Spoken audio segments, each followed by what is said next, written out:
Školskej športovej olympiády sľubujeme, že budeme pretekať čestne podľa pravidiel a v rámci fair play. Tak sľubujeme. My, rozhodcovia Školskej športovej olympiády, sľubujeme, že budeme rozhodovať čestne podľa pravidiel a v duchu fair play. Tak sľubujeme. Pani riaditeľka, všetci prítomní sú pripravení na Školskú športovú olympiádu na 2. základnej školy Jana Švermu 6 v Michalovciach.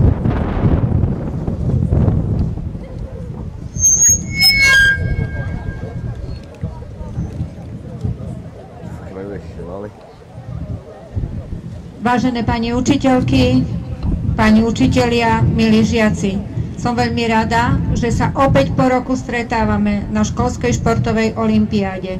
Chcela by som vám v mene riaditeľstva školy popriať vám, pretekárom, veľké úspechy, veľké výkony, samozrejme tak, ako ste sľúbili v duchu fair play.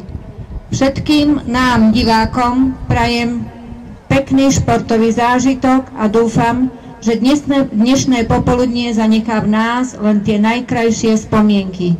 Tí, ktorí vyhrajú dnešnú školskú športovú olympiádu, nás budú reprezentovať na Mestskej športovej olympiáde, ktorá sa uskutoční koncom tohto mesiaca.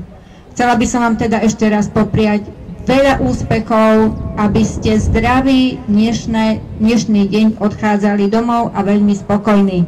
Všetkým učiteľom želám, aby aj oni mali pekný zážitok z tohto športového podujatia, aby mali radosť zo svojich žiakov a aby aj rozhodcovia boli tak, ako sľúbili, všetko robili v duchu fair play.